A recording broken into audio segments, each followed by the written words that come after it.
দেখতে দেখতে পরপর ৩ দিন কাটিয়ে ফেললাম আমরা এই চেরি রিসর্টে। কিন্তু বিশ্বাস করবে না বন্ধুরা, একদিনও এক মুহূর্তের জন্যও কিন্তু বোর হইনি। এত সুন্দর এখানকার পরিবেশ। যখনই আমি ঘর থেকে বার হই, এই লাশ green tea garden makes me feel more connected to nature. The tranquility of the tea garden invited a sense of self-realization that I had not experienced so far. প্রত্যেক দিন তাই সকালবেলাটা আমার শুরু হয় এই ব্যালকনিতে বসে, আর আশায় থাকি কখন আমি কাঞ্চনদাকে দেখতে পাবো।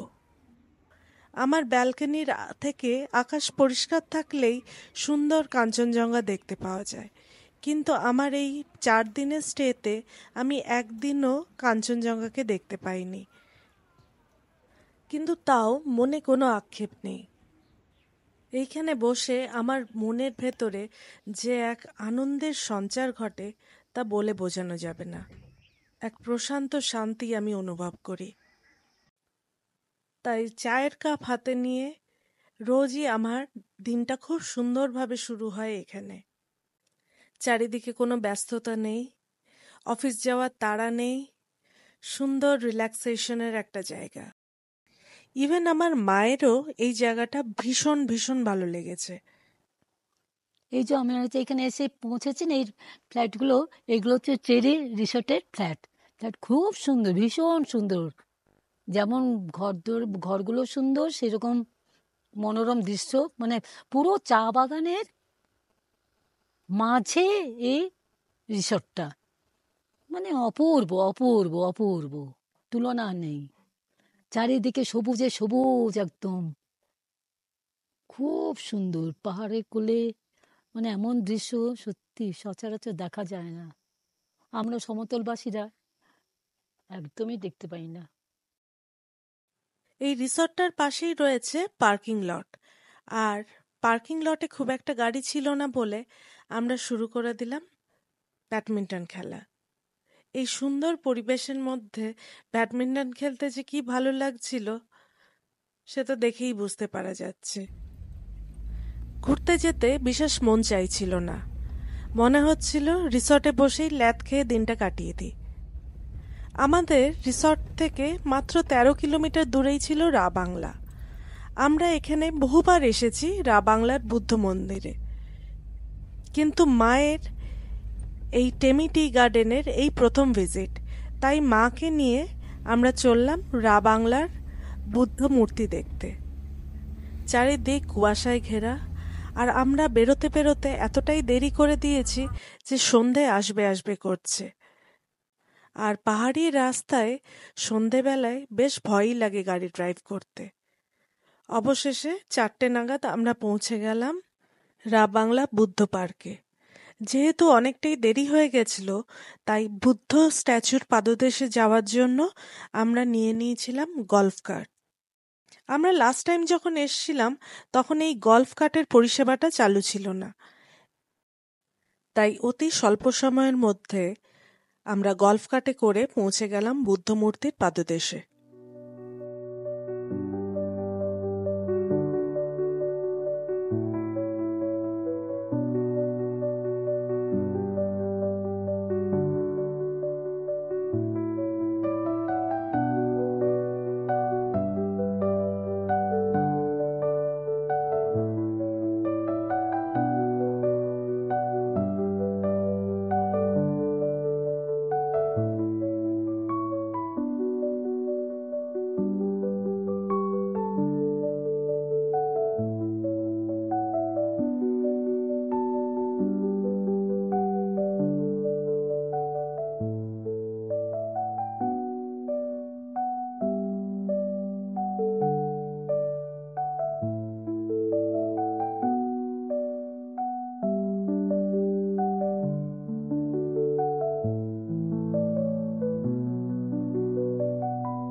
আমরা প্রথমেই টিকিট কেটে ঢুকে গেছি বুদ্ধ পার্কে।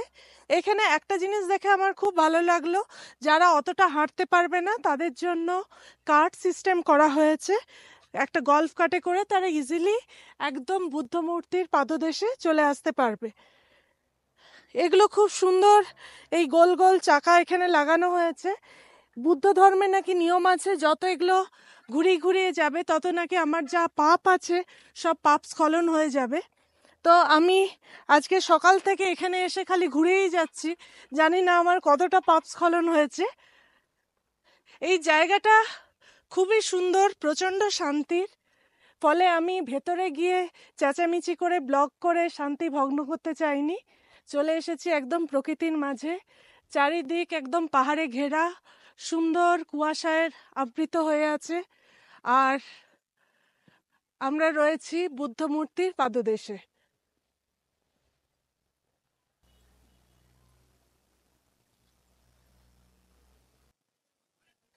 এর আগেও আমরা বহুবার এই বাংলাতে বুদ্ধ পার্কে এসেছি, কিন্তু কোনোবারই আমরা একদম বুদ্ধদেবের পাদদেশে আসতে পারিনি, কেননা অনেকটা ওয়াকওয়ে রয়েছে। এইবারে আমরা দেখলাম এদের একটা গল্ফ কার্ট পরিষেবা চালু হয়েছে, হয়তো অনেক আগেই চালু ছিল, আমরা সেটা তখন খোঁজ পাইনি। তো এইবারে আমরা গল্ফ কার্টে করে একদম বুদ্ধ মূর্তির পাদদেশে এসে পৌঁছেছি। আর তার ভেতরে একটা খুব সুন্দর মিউজিয়াম টাইপ বানানো, অনেকটা মনেস্ট্রি টাইপ। সেখানে রয়েছে বুদ্ধদেবের জাতকের বেশ কিছু গল্প, বুদ্ধদেবের লাইফ হিস্ট্রি খুব সুন্দর ছবিতে ডিপিক্ট করা রয়েছে। আর এত শান্তি, এত শান্তি, আমার ভীষণ ভালো লেগেছে এই জায়গাটা। তোমরাও আসতে পারো, খুব ভালো লাগবে, তবে সময় নিয়ে এখানে এসো। আমরা যতবারই এসেছি বুড়ি ছোঁয়া করে এখানে দুটো ফটো তুলে চলে গেছি। এইবারে কিন্তু আমরা পুরোটা এক্সপ্লোর করেছি, আর এক্সপ্লোর করতে মনটা একদম ভরে গেছে।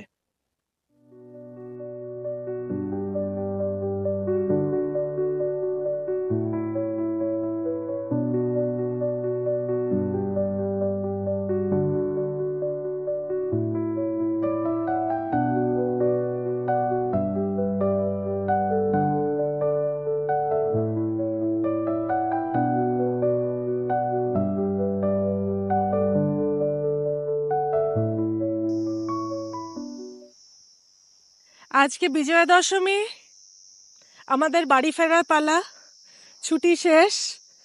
এখানে আমরা 4 দিন কাটিয়েছি। যেতে একদম ইচ্ছে করছে না, কিন্তু যেতে হবে। যেতে যাব বলেই তো আবার ফিরে আসব। এই অসাধারণ জায়গায় 4 দিন কাটিয়ে মন একদম ভরে গেছে। আজকে আমরা এখান থেকে চলে যাচ্ছি শিলিগুড়ি হয়ে কলকাতার পথে। আবার দেখা হবে নতুন কোনো একটা ব্লগে, আবার যখন কোথাও ঘুরতে যাব। সবাই ভালো থেকো, সুস্থ থেকো, আর দেখতে থাকো আমাদের এই চ্যানেল। আর এই প্রসঙ্গে একটা কথা বলি, আমরা এখানে এসেছি, এর আগেও অনেকবার এসেছি। আমরা জানি যে তোমরাও এখানে অনেকবার এসেছো সাউথ সিকিমে, কিন্তু এখানে নতুন কয়েকটা অফবিট ডেস্টিনেশন রিসেন্টলি এসেছে। একটা হচ্ছে বালেডুঙ্গা, বালেডুঙ্গা রোপওয়ে, রিসেন্টলি এটা ইনগরেট হয়েছে। ওইটা অতি অবশ্যই তোমরা দেখতে এসো, আমার ভীষণ ভালো লেগেছে। আর একটা তারেভীর, ওইটাও একটা অফবিট ডেস্টিনেশন, অসাধারণ তার সিনিক ভিউ। তোমরা যখনই সাউথ সিকিম ট্রিপ করবে, প্ল্যান ট্রিপ করবে, এই দুটো জিনিসকে মাথায় রেখে ট্রিপ করো। চলো, আজকের মতো আমাদের ব্লগটা এখানেই শেষ করছি। ভালো থেকো, সুস্থ থেকো। আমরা এখন শিলিগুড়ি থেকে বাগডোগরা যাওয়ার রাস্তার পথে।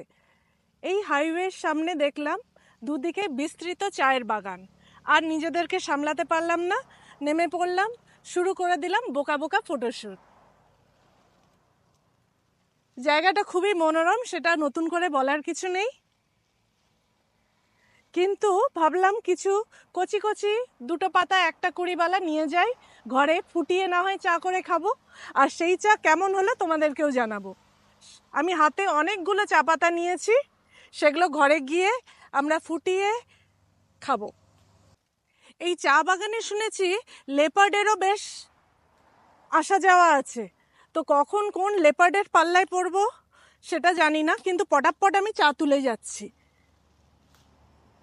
ও বাবা, দূর থেকে মনে হচ্ছে চা বাগানের মালিক তাড়া করেছে।